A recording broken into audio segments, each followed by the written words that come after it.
Have you ever wondered how to protect your kids from being bullied as they grow up? For me, having young daughters at school is something that is both empowering and scary.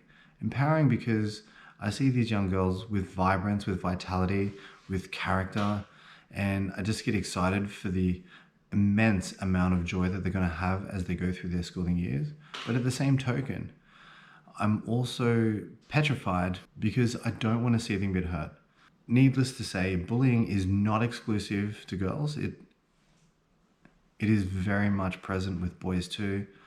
I was bullied terribly at different times during my schooling age, and the thing that was most problematic was I didn't know how to solve it. I grew up in a household where these kinds of topics weren't really talked about, and in the brief moments that they were talked about, I wasn't really given the correct or satisfactory information to get over them. It was more of a case of get on with it, keep going, don't stop, you'll be fine.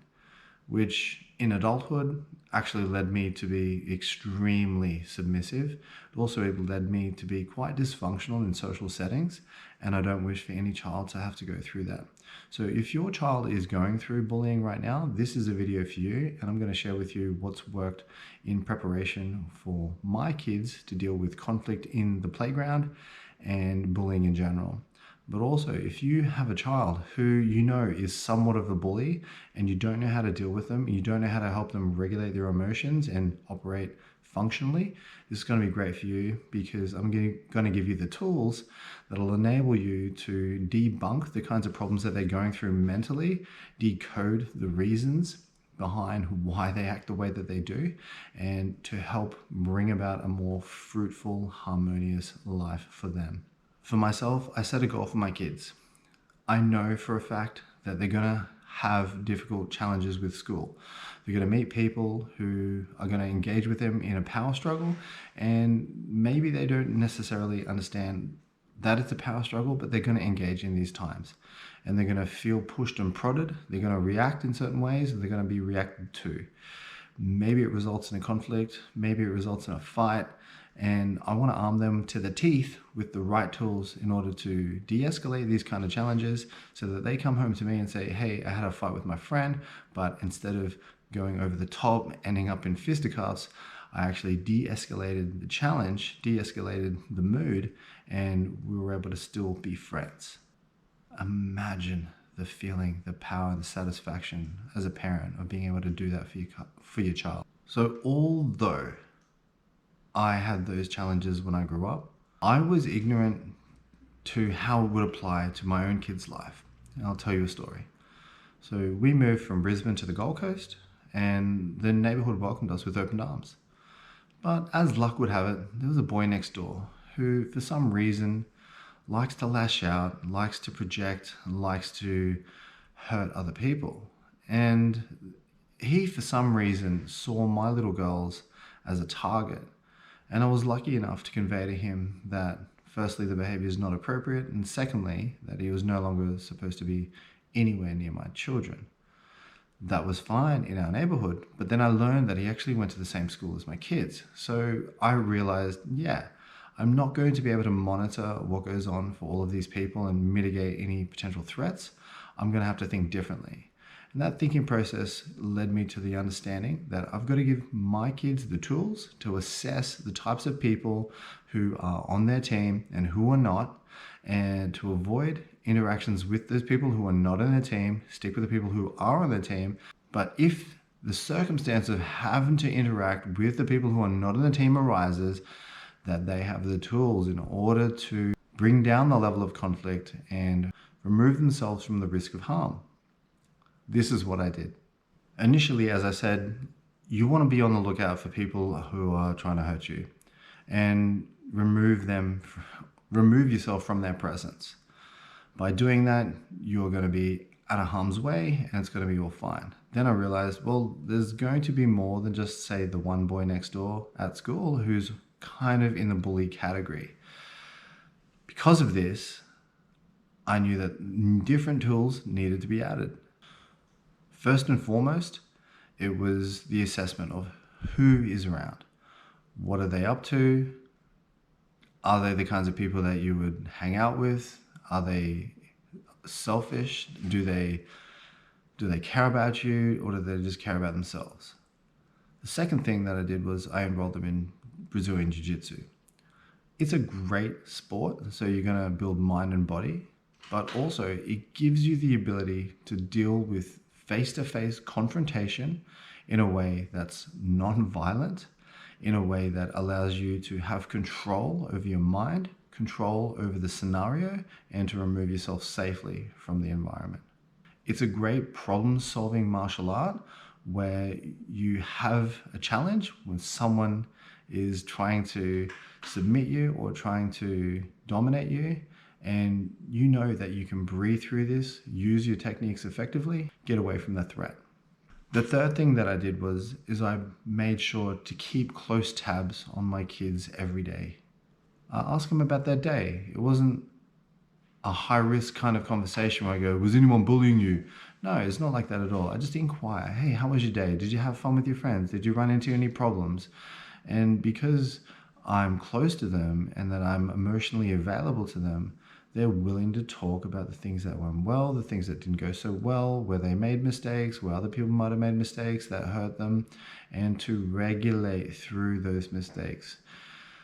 When you're a kid, you don't know how life works. You don't necessarily know you're bullying someone else. You don't necessarily know you're being bullied.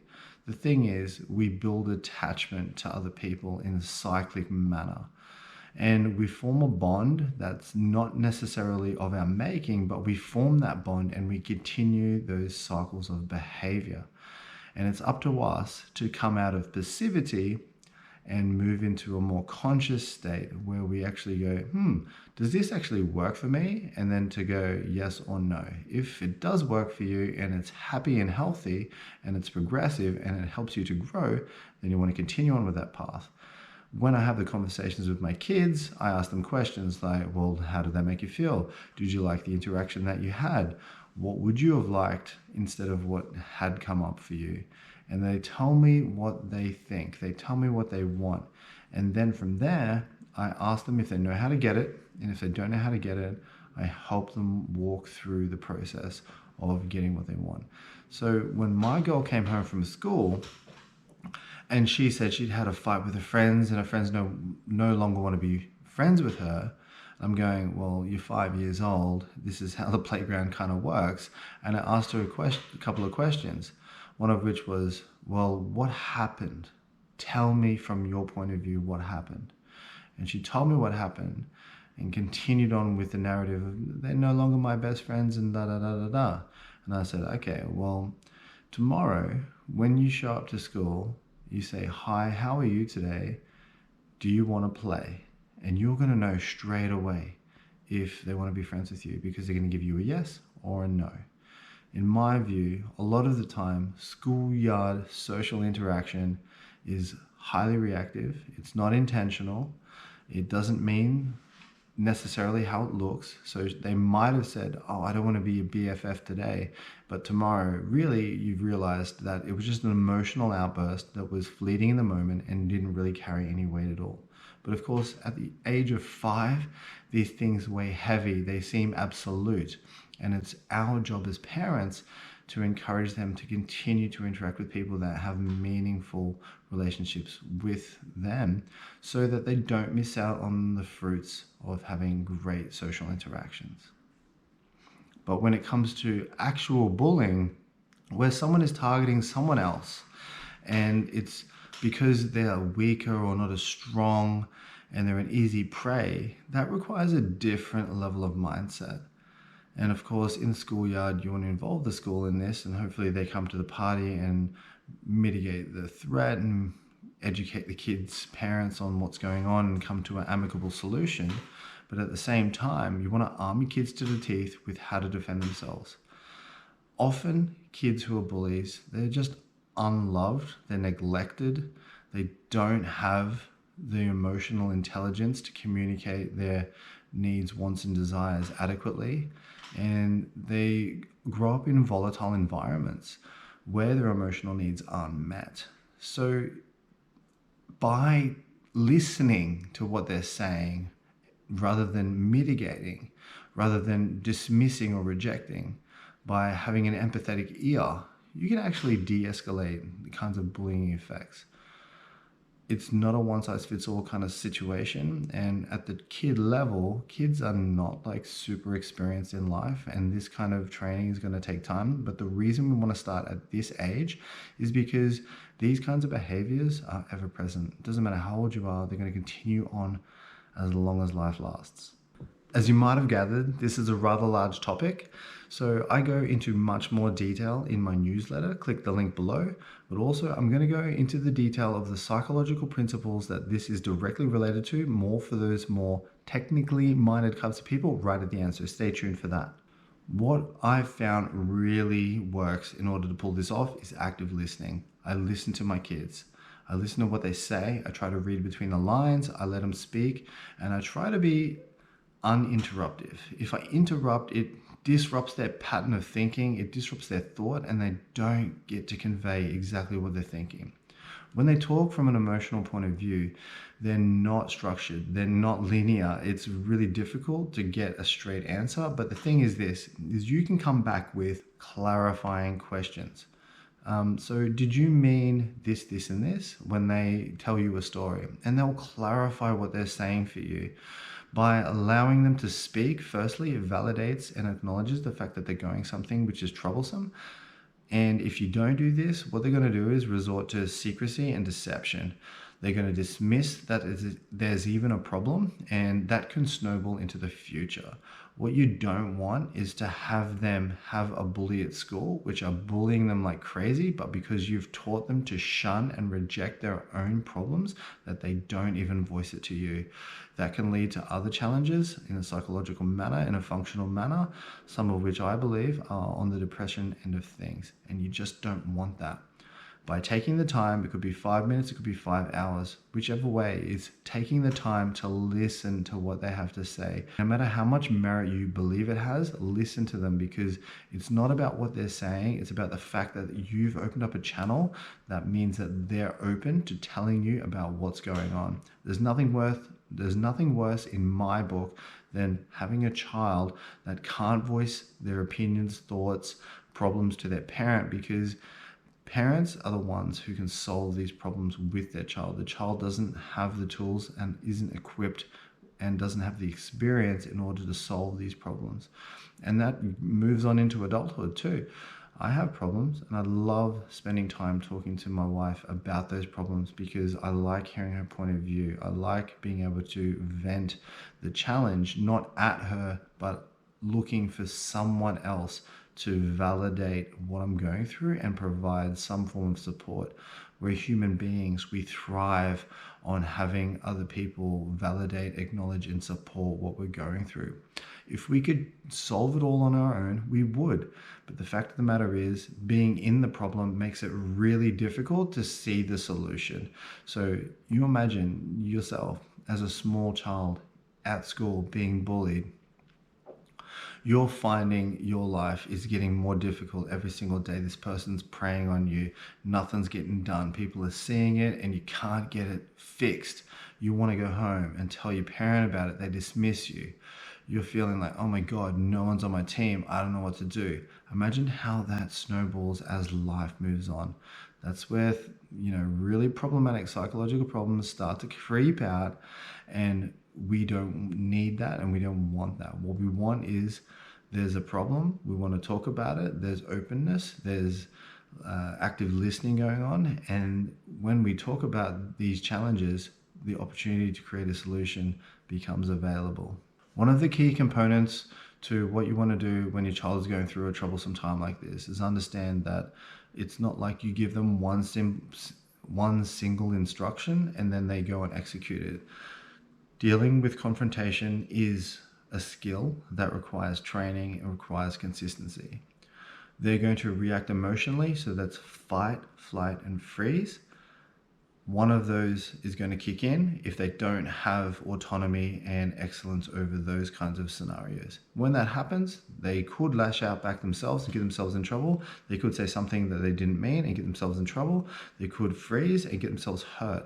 What you want to do is prepare them by role playing. So saying, okay, what happened in the schoolyard today? This happened. Okay, well, these are your options. And then practice those options, talk about those options, give them hope as to that they can have strength over these options. Bullying isn't necessarily evil at play. A lot of the time, it's just a cry for attention. And when that attention isn't met, it escalates into physical, verbal, psychological violence. By understanding that, we are able to understand that these kids are struggling with emotional development, they're struggling with brain development through the ages of their life, and that there is hope for them. And if we give both the child who's the so-called victim tools in order to understand what's going on, to remove themselves and to help themselves be free from harm, maybe we're also giving tools to the bully in order to feel happy and loved and nurtured as an individual themselves. Very few people are born evil. They might not necessarily have the tools, they may not necessarily have the support, they may not necessarily have the pathway and the guidance to bring them through the stages of brain development and to bring them through the stages of social intelligence and emotional intelligence. It is definitely a scenario in my head where we work together. It's not to say that you let someone behave badly and then you forgive them and move on and let them do that over and over and over until they figure it out. There's definitely a sense of accountability that needs to go on. That's where the parents need to be held accountable for not training their children in how to mitigate their emotions through co-regulation and emotional regulation. It also is a matter for the school. Schools need to understand that they're not to let this kind of behavior go unattended. And all parties involved really have a lot to learn. When none of us are like seasoned professionals at this game, we're all victims to the whims and woes of being psychological, emotional, and somewhat inexperienced types of people. We're all wanting the best for our kids. The thing is, we need to understand that there's a challenge or a problem, and then there's skills that need to be developed in order to solve that problem.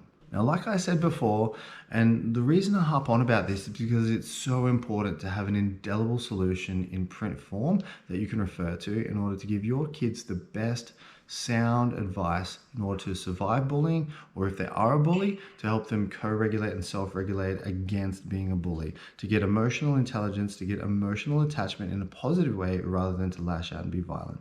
Subscribe to my newsletter. The link is in the description. If you've made it this far, that means you are the kind of person who wants to know about the psychological principles that underpin this category of bullying. Self-efficacy is for the individual to be efficacious or effective in doing what they do. It means that they are capable of being controlled, compassionate, loving, nurturing, solid, and focused in the direction of their choice. That means they've been educated about what areas of life that they should focus on, what areas of their emotional intelligence they should focus on. And there's a skills development phase to their life. That's the job of the parents. That's the job of their environments that they live within, such as school. And not everyone takes to it in the same fashion. I, for one, loved being taught. And the reason I love being taught because it made me feel important. Other kids don't really feel the same about their school environment because it's boring. And for me, it was definitely boring as well, but I understood that it was a cornerstone phase of life that needed to be fulfilled in order to move into the next stage of life, which was young adulthood and then obviously full-blown adulthood. Self-efficacy is self-autonomy, where someone can rely on themselves to fulfill the duties that they've signed up to. If they cannot fulfill those duties, there's a lack of training, and the parents can help the child to learn and grow and develop the skills in order to fulfill those duties. When you start early, it mitigates the chance that they're going to pick up bad habits. But of course, there's no person on earth that doesn't have a bad habit. So don't get too bogged down in that. But the thing is, the earlier you start, with the more focus, the more attention you give to a path where they lead self-reliant, self-efficacious, and autonomous lives in a positive manner that lead to being integrated into society in a positive, progressive, and social manner, the more happier you are going to be. This is not a studying for the test kind of scenario.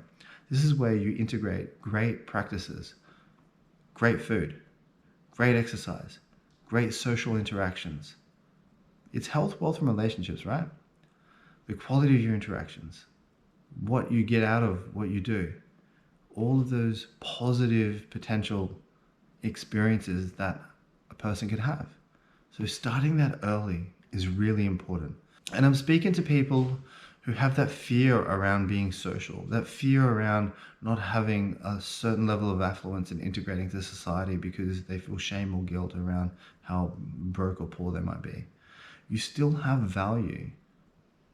You still have something in the peer group from the early days. You're actually lifting up those who are struggling, not to reject, dismiss, or deny that they have a chance to progress and be part of the team. Just because they're struggling at this moment in life doesn't mean they're bad people. It just means they don't have the training they need. And if they choose to discard or reject the training, that's up to them. But if they choose to involve themselves, imagine how powerful that is. So as I said, this is a video about how to deal with kids that are being bullied, but I really want to add some value for those who are parents of bullies. Firstly, talk to your kids. You know they're disgruntled. They know something's not right. You know that they get their back up for every little thing. I understand you don't want to cause conflict, you don't want to get them upset, and you don't want to create a kerfuffle. But the thing is, you're the parent. You've got to take stock of this because it leads to really big problems down the track, which I've spoken about already. What you really want for your child who's lashing out or hurting other people or any of that kind of thing is for them to find a sense of peace and solace with their ability to regulate emotions. Some of the best tools that I will recommend right now take seconds to do, but you've got to establish a great relationship with your kid. You've got to establish the fact that you're on their team, and it's not like you say, I'm on your team, let me help you. It's interact with them every single day. It's the neglected kids that have high emotional attachment needs, the ones here that we're going to be latching out. They're the anxious attachment kind of style people. If you don't give them the attention, if you don't validate or acknowledge their being, their emotions, their thoughts, they will escalate their tactics in order to get your attention. And that's where lashing out really comes from. So put the phone down, stop watching the TV, stop doing whatever you're doing, and spend 90 minutes per day with them. First thing you want to do is find out what works in terms of their interactions. Do they want to draw? Do they want to go for a walk, a swim, play in the backyard, whatever it is? Is it such a hard problem that you need to spend time with them in silence watching a show to get the attachment happening? Either way, you want to establish that attachment. Afterwards, you want to start talking. Hey, what's going on for you? Tell me more about your day. They might hide a little bit, be dismissive, sort of project out onto you. Then you want to bring it back. You go, hey, you know what? I'm really proud of the fact that you're my kid. You want to reinforce the fact that you love them. You want to reinforce the fact that you're happy to be their parent. And if you can't do that, you're going to have to find strategies to fix that as well. But what I'm getting at is you want to reassure them that you're on their team. And you're going to have to try and find a methodology that works to get that over the line. Then their boundaries are brought down. Their defense mechanisms are brought down. And then they'll start to tell you the things that you want to hear about. Hey, I've heard you've had trouble at school. I've heard you've lashed out at these people. Tell me more about that. And let them go into the story. Let them go into the irrationality of what they think is going on. And continue to be inquisitive. Don't pry or prod, so to speak. Don't push, don't blame, and certainly don't escalate. Let them talk. And I know that sounds weird because yesteryear's parenting child kind of bond was you do as I say and that's it. And there are times for that, but if you want to get to the crux of why they lash out, why they have those conflicts, you're going to have to do it in a different manner, and this is the manner. When you do this, you're going to get information from them that you've never heard before. You might have an assumption that it's there, but now you're going to get confirmation. From that, you can soothe. You're going to say, hey, how'd that make you feel? Hey, what'd you do about that? Do you understand that that's not appropriate? It's like, yeah, I do understand that that's not appropriate. Then you might come back with, well, why do you think you do that? Like, what's the whole deal? And listen, like really listen. And of course, it's going to be painful because this is your kid. This is the thing that you created here, your blood, your DNA.